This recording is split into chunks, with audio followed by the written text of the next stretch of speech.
Buenas tardes, hermanos. ¿Cómo están ustedes? Aquí estamos en este lindo martes para esta nueva mensaje. Hoy vamos a aprender un poco más referente al Evangelio de los discípulos. Esta es la mensaje. El Evangelio de los discípulos. Hoy vamos a conocer un poquito más referente al libro de la palabra de Dios del libro de Mateo. Y ahí está, ¿no? El Evangelio de los discípulos. Así fueron los evangelios. Bueno, antes de todo, vamos a orar y vamos a agradecer al Señor por este lindo día, ¿verdad? Hoy he hecho un lindo día, un día de sol, mucho sol, pero vamos a seguir agradecidos, ¿ok? Vamos a darle gracias al Señor antes de empezar esta mensaje. Bueno, Señor, te damos gracias en nombre de Jesús, Padre Santo, por estarnos ya listos. Aquí estoy, Padre Santo, en tu casa de oración. Gracias, Señor, por tu presencia. Aquí vengo, mi Señor y mi Dios, para emitir ese mensaje, el Evangelio de los discípulos. Vamos a profundizar un poquito más en tu palabra, para que muchos puedan conocer este mensaje tan linda, ¿no? Y tan importante, Señor, el Evangelio. Vamos a dar inicio a este mensaje, mi Señor, para tu honra y gloria. En nombre de Jesús te damos gracias, mi Señor. Doy inicio a este mensaje. Bueno, hermanos, vamos a ver aquí entonces, para empezar este mensaje, una perspectiva. Siempre hay una perspectiva. Vamos a ver aquí. Mateo, escrito para los cristianos judíos, ¿okay? Se centra en Jesús, en quién es, por qué vino y en cómo encaja en los grandes propósitos de Dios, ¿okay? Muestra que Él es el Mesías, ¿okay? Esperando durante tanto tiempo y que trae el reino de Dios. Esa es la perspectiva de la mensaje, ¿okay? Vamos a ver un resumen. El resumen bíblico tiene aproximadamente 4 puntos. Ese resumen bíblico. Vamos a ver aquí el primer punto. ¿Quién era Jesús? Vamos a ver aquí. Mateo empieza enumerando los antepasados de Jesús, empezando por Abraham, y va pasando por el rey David, ¿verdad? Mostrando así que cumplía totalmente las promesas que Dios había hecho. Ese es el primer punto, ¿no? ¿Quién era Jesús? Bueno, segundo punto, ¿cómo vino Jesús? Vamos a ver aquí. Mateo describe la concepción milagrosa de Jesús y los acontecimientos que rodearon su nacimiento, ¿ya? Pasa por los siguientes 30 años en silencio, y llega a Juan Bautista, que fue quien preparó el camino de Jesús, ¿ok? En su bautismo, Dios confirmó que Jesús era su hijo y le llenó con su Santo Espíritu, ¿ok? Dándole poder para su misión. Así mismo fue. Tercer punto, ¿qué enseñó Jesús? Vamos a ver aquí. Después de resistir al enemigo, Jesús se fue a Capernaum, donde empezó su ministerio, y llamó a sus discípulos. Mateo recorre las enseñanzas clave de Jesús, organizándolas por temas en 5 bloques principales, y intercalando esa enseñanza con relatos de lo que hizo Jesús. Para él, el centro de atención era el reino de Dios. Sus milagros eran una demostración de este, y sus parábolas lo explicaban. Claro, muchas parábolas, importantísimas parábolas. Pero mientras los judíos esperaban un Mesías que iba a establecer el reino de Dios con la espada, Mateo muestra que Jesús vino a hacerlo con la cruz. ¿Ve? Ellos esperaban que nuestro Señor viniera a hacer el reino bajo la espada, ¿no? Fue totalmente al contrario, fue una sorpresa para todos. El Señor vino a establecer su poder, Él vino a establecer su poder y todo lo que vino a hacerlo fue con la cruz. ¿Ok, hermanos? Bueno, cuarto punto, ¿por qué murió Jesús? Vamos a ver aquí. Llenos de ira por las enseñanzas de Jesús, sus oponentes religiosos y políticos se confabularon para librarse de él, encontrando la oportunidad perfecta cuando Judas accedió a traicionarle. tras compartir la Pascua con sus discípulos y predecir la negación de Pedro. Jesús fue a Getsemaní, donde oró. Seguidamente Judas le traicionó. ¿Bien?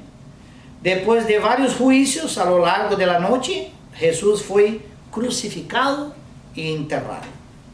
Este no era el final de la historia, ya que Jesús resucitó de los muertos. Amén. Demostrando que era verdaderamente el Mesías. Después envió a sus discípulos por todo el mundo para que compartieran las buenas nuevas con todos. ¿Ok, hermanos? ¿Quién era el autor del libro? Desde los primeros días de la iglesia se cree que este evangelio lo escribió el recaudador de impuestos que aparece. Esto es reforzado por otra evidencia. Mateo es el único evangelio que identifica a este recaudador de impuestos como Mateo. Fue él el que escribió el evangelio de Mateo, ¿no?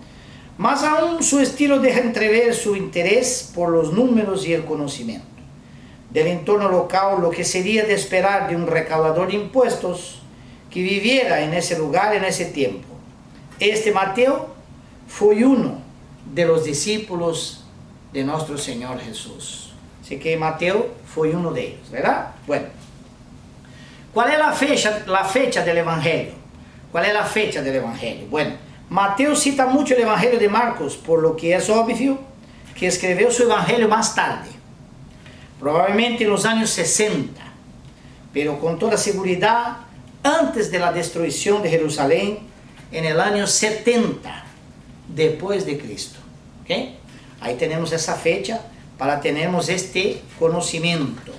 70 años después de Cristo el Evangelio fue predicado. Vamos a ver aquí más una pequeña parte de este punto. Vamos a ver aquí, Jesús es juez. Al ser el rey, Jesús es también juez. Aunque el mensaje de Jesús es de buena noticia, también habla del juicio venidero de Dios que caerá sobre los que no creen su mensaje. ¿Okay? O sea, una parte aquí para una reflexión. ¿Ve? Este juicio subraya la necesidad de tomar las decisiones correctas sobre Jesús ahora mismo, o arriesgarse a perder la vida para siempre. Ese punto quiero dejar aquí una explicación muy interesante. Muchas veces yo estoy predicando en el shopping, en los lugares donde voy a predicar, y las personas, cuando yo pregunto si aceitan a Jesús en el corazón, me dicen otro día yo recibo a Cristo. Entonces yo pregunto a la persona, señora, ¿cuánto tiempo de vida usted tiene? Ella me responde, yo no sé. Me dice, si usted no sabe cuánto tiempo de vida tiene, ¿cómo usted me dice que acepta a Jesús otro día? Es ilógico que una persona diga, yo recibo a Cristo otro día, si la persona no sabe ni cuántos segundos de vida tiene. ¿Verdad, hermanos? Aquí dice, ¿ok? Tomar la decisión sobre Cristo ahora mismo, o arriesgarse a perder su vida, quiere decir la vida eterna. ¿Ok? Un punto aquí para reflexión. ¿Ok? Ahora, vamos a ver aquí 4 puntos más importantes, ¿no? De lo que es el mensaje del Evangelio. Vamos a ver aquí. Primero, usar la palabra de Dios. ¿Ok? Vamos a ver aquí. Muchos predicadores solo usan el Nuevo Testamento, pero Mateo muestra con el Antiguo Testamento y el Nuevo Testamento se encajan perfectamente en uno y en el otro.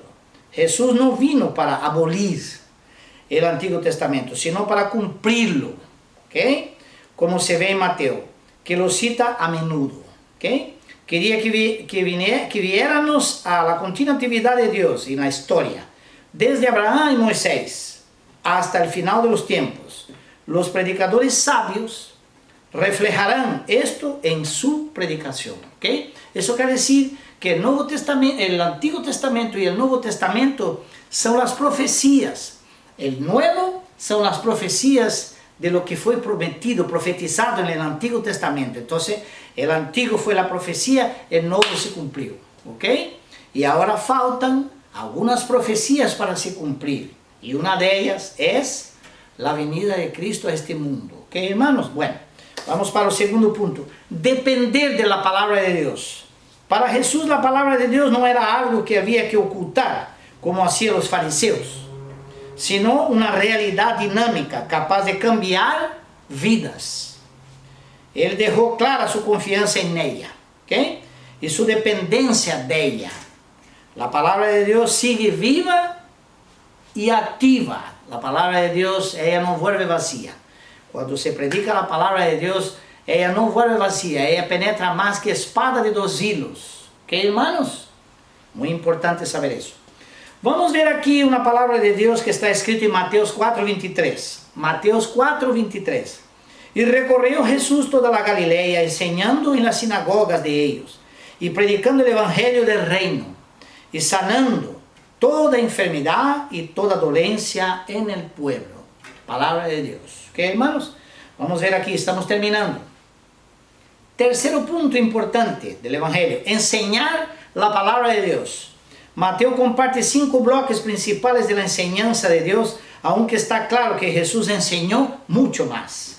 ¿Okay? Reforzándola con sus milagros, sorprendiendo a las multitudes con su autoridad. ¿Okay? Usó ilustraciones simples para enseñar verdades profundas. Las parábolas, por ejemplo, parábolas súper fuertes e importantes, e hizo que fueron memorables a través de las estructuras simples, las bienaventuranzas, por ejemplo, ¿no? Una buena enseñanza se preocupa por la necesidad de las personas que están siendo enseñadas, ¿okay? Cuando se enseña la palabra de Dios bien, hay una preocupación de enseñar bien para que las personas entiendan perfectamente, ¿ok, hermanos? Eso es muy importante. Por eso que siempre que yo estoy dando una mensaje, yo trato de dejar bien claro la enseñanza, ¿ok? Lo que está escrito en la palabra de Dios. Bueno, ahora vamos a ver aquí el cuarto punto y ya estamos ahí. Seguir la palabra de Dios. Jesús dijo que debemos edificar nuestras vidas escuchando sus enseñanzas y poniéndolas en práctica. No es solamente escuchar, poner en práctica, ¿ok? Mateo hace constantemente en las demandas del discipulado, que son buscar primeramente el reino de Dios, ¿ok? Y arriesgándolo todo para seguir a Jesús. Pero aquellos que lo hacen recibirán muchas recompensas. Gloria a Dios por aquellos que siguen. Seguir la palabra es seguir a Cristo. Gloria a Dios. Ahora, confiar en la palabra de Dios. Confiar, fe, confiar. No vemos siempre inmediatamente el fruto de lo que sembramos. Y así ocurre también con la palabra de Dios. Sin embargo, al ser la palabra de Dios, la palabra de su reino, hay poder dentro de ella y crecerá. Si vivimos según los principios del reino de Dios, Él siempre defenderá lo que hacemos, igual que hizo en la vida de Cristo. Gloria a Dios, Señor. Gracias. Para terminar, compartir la palabra de Dios. Yo vengo hablando eso a 1 año y medio que estoy predicando los mensajes por YouTube. Y vea lo que encuentro aquí. El Evangelio nos muestra que debemos compartir la palabra de Dios. ¿Ok? Vamos a ver aquí. Aunque Mateo se centra principalmente en la misión de Cristo a los judíos, saiba que el mensaje de Jesús era para todo el mundo. Cual fuera su raza o nivel social. ¿Ok?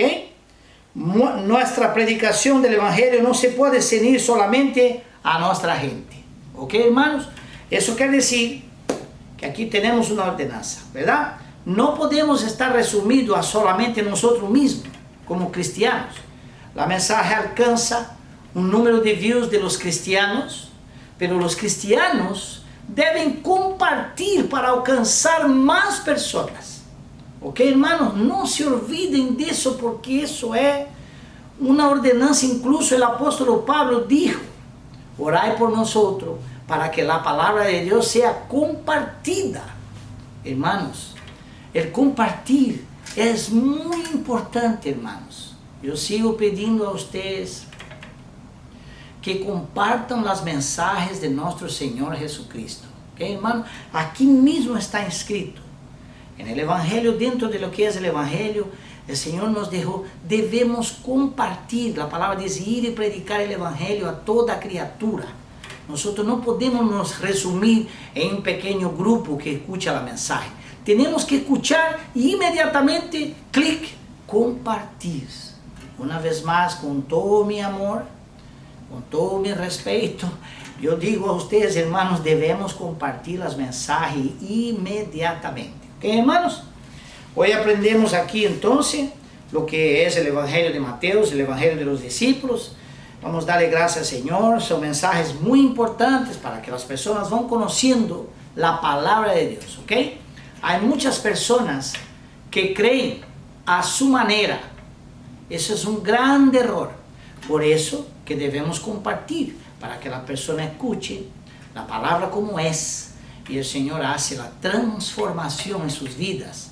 Porque la palabra, como dice aquí, es viva y eficaz. ¿Ok, hermanos? Bueno, vamos a agradecer al Señor. Terminamos ese mensaje muy importante. Señor, te damos gracias en nombre de Jesús por este lindo día. Padre Santo, terminé, el mensaje fue predicado. El Evangelio de los discípulos nos muestran puntos extremadamente importantes. Entonces, yo dejé claro aquí, Padre Santo, los puntos importantes. Usar la palabra de Dios, Padre. Depender de la palabra de Dios. Enseñar la palabra de Dios, mi Señor. Seguir la palabra de Dios. Confiar en tu palabra. Y compartir la palabra de Dios. Así que, Padre Santo, aquí dejo mi agradecimiento profundo a ti. Una linda mensaje. Para que mis hermanos, entonces, Padre Santo, puedan hacer eso. No solamente ver la mensaje, para no estar resumiendo la mensaje a un pequeño grupo, y sí compartirla para tu honra y gloria. Gracias, Señor, por este lindo día, maravilloso día que nos ha dado. No nos ha faltado, Señor, absolutamente nada. Estoy profundamente agradecido, Padre. Muchas gracias, Señor, por este día. Termino aquí ese mensaje, mi Señor y mi Dios, en nombre del Señor Jesús, Padre Santo. Gracias, Señor, y amén. Gracias.